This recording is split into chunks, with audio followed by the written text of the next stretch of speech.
Today I'm going to be trying one of my favourite styles from one of my favourite breweries for the very first time.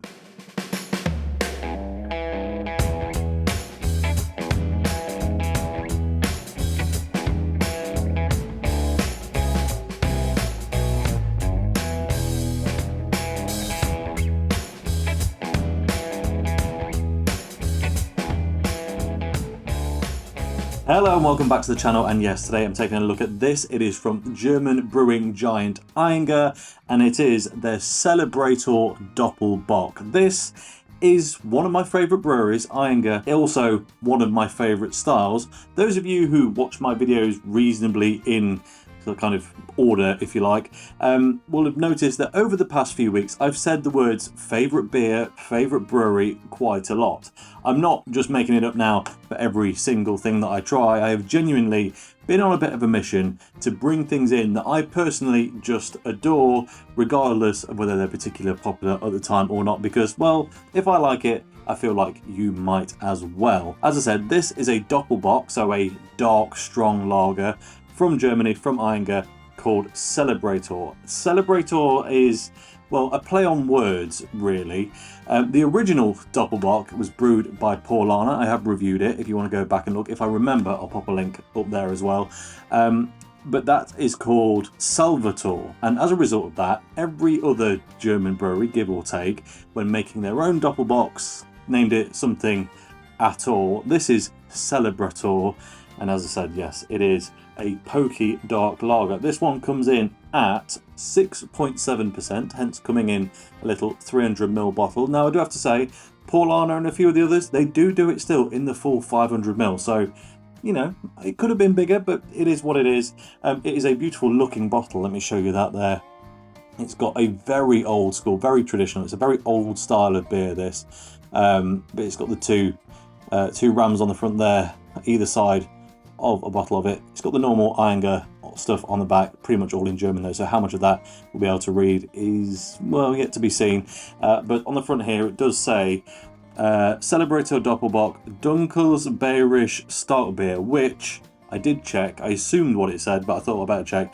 It stands for Dark Bavarian Strong Beer. So that's what it is. Let's get into it. Now, I got this from the Beer Merchants online bottle shop. I paid £3.35 for it, which, I'll be honest, in this day and age, for a big, strong beer, yes, it's only 330ml. Oh no, it's gone wrong. It's gone wrong, it's gone wrong, it's gone wrong. Well, there you have it. If you do pick one of these up, be warned, pour it very, very slowly. It does get a little bit carried away. It does look fantastic though. As I was saying, £3.35 in this day and age for a strong, high-quality beer, it's really not bad at all. There is a bit left in the bottle, we'll pour that in a bit later, but in the glass, look, it is a proper dark beer. Nice tan foam head on it. Hold it up to the light. It is definitely a dark lager. It's distinctly red hued and amber bleeding through there from the light. Actually, I'll get my phone torch out on it just so you can see what I mean. There you go, look, it does allow quite a bit of light to come through there, but there you go, that's the better angle. You can see it there. It's not the super dark thing, but when you take it away, it does look pitch black. So the history of these beers is pretty interesting. Effectively, Paulaner's Salvator was the first one. It was the first Doppelbock, and all the others just kind of came about as a result of its success.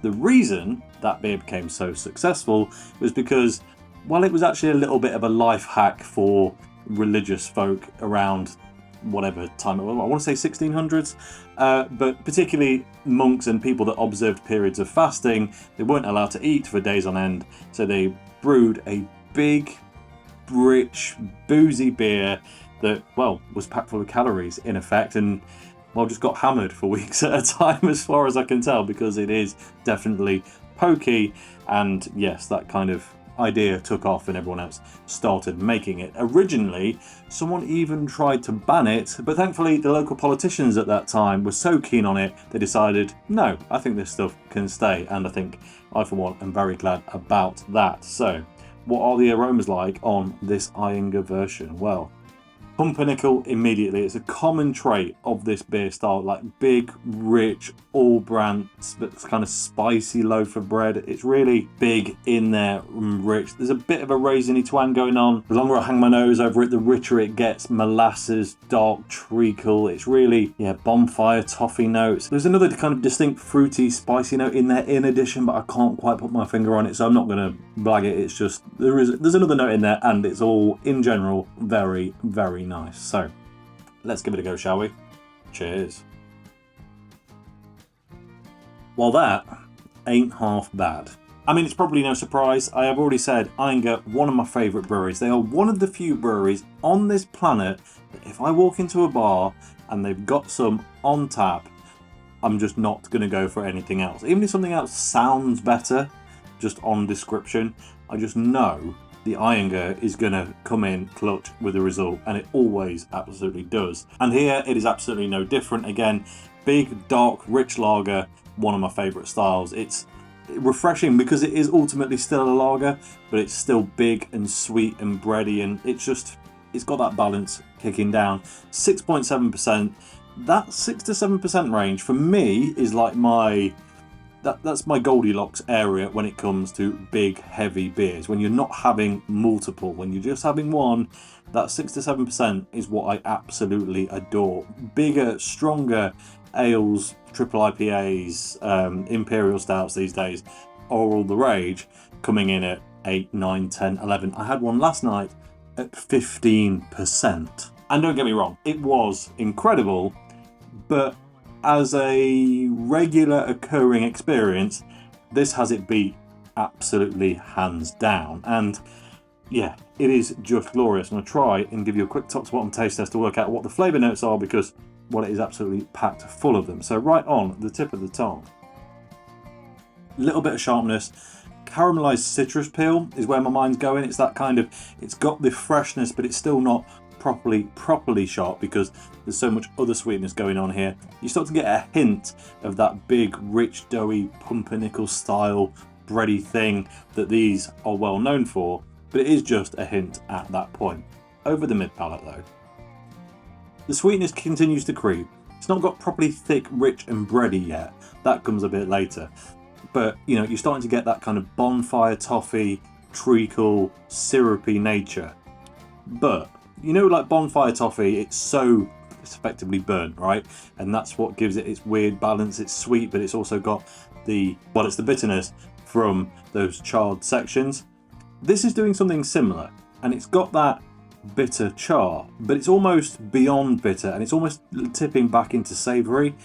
Weirdly, reminds me a little bit of the dust you get on like dry roasted peanuts.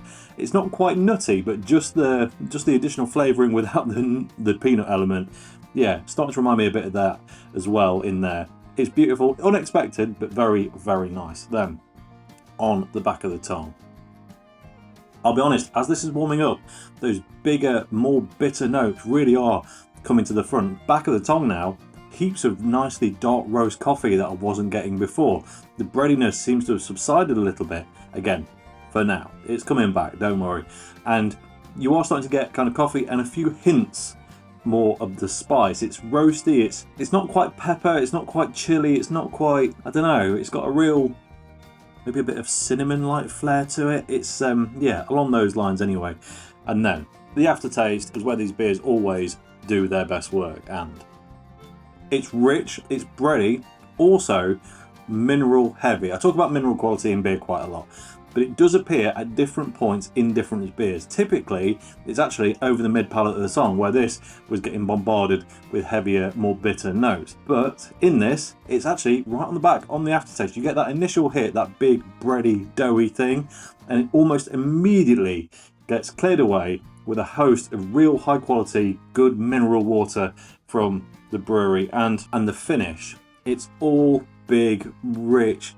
My tongue is actually quite dry now. It dries your tongue out, gets you going back in for another sip. It's spicy, it's dark, it's super roasty. That lingering spice just kicks around forever. It's a little bit more peppery now at the back end, but honestly, that is a fantastic pour. Now, I'll be honest, there aren't many beers in this world where if you gave me a choice between a Paulaner and an Ayinger, that I'm going to pick the Paulaner. I like Paulaner. I think they're fantastic, by the way. Like one of my top 5 breweries, probably. But Ayinger, in general, for me, has them beat. But I'm not sure they've done it with this one. It is very nice, and I really enjoy it, and I have no issue with the fact that I bought a couple of these. But I think the roastiness, the intensity, the big, just peppery come burnt, weird peanut dust thing, I like them as flavours, and it's a really interesting expression, and there's loads of flavour in it, and it's really enjoyable. But it just isn't quite as balanced as Paulaner's offering for me from this. It's been a while since I've had it, and I would have to do a proper side-by-side to say it definitively, but my gut reaction is, as much as I think this is fantastic, I think the original might just be the one to go for. But with that said, if, like me, you like trying lots of different beers, what you really want to do is buy both and put them head to head, as I probably am going to do at some point in the future now, because I think it will be an interesting comparison, to say the least. And this is a fantastic beer. It's not bad at all, but I just have such fond memories of that original Paulaner Salvatore that I'm not sure this Celebrator necessarily matches it. It gets close. It is close, but it's just one level down on it for me. It's just lacking. Well, it's not even lacking. It's got loads of flavour. It's got immense amounts of flavour. In fact, it's probably got more flavour than the Paulaner version. But those flavours just aren't quite balanced enough. And as a result, yeah, I think the other one might be a better beer. But my recommendation, honestly, is to buy both and find out for yourself. Because as a style, you don't see it in the UK very often. You have to go to specialists to get it.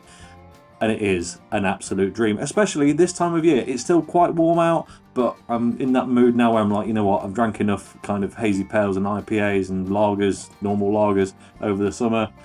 I think it's time to get back down to business with some proper dark beer, and it doesn't really get much more proper than a Dopplebock. So yeah, get one of these in your shopping baskets along with a bottle of Paulaner's original Salvatore and see for yourself. And let me know what you think in the comments. Have you tried either of them, both of them? I would love to know now or in the future once you've tried them. So as I say, get in the comment section and let me know what you think, because is it just me, or is this not quite on a par with the Paulaner? And it's weird because, as I say, I absolutely love Ayinger to bits. I think they're fantastic, but I'm not quite sure on this one just yet. But it's a fantastic beer nonetheless. It's just got really big boots that it's being compared to. And had I not tried the Paulaner before this, then I probably would have been singing its praises, saying this is the best beer in the world. That's how tight it is, but they're both absolutely brilliant. I'll stop waffling now. That really is all I've got to say about it. So as always, thank you very much for watching. If you enjoyed this video, please like it. If you haven't already, subscribe if you will be so kind, and I'll catch you next time. Cheers.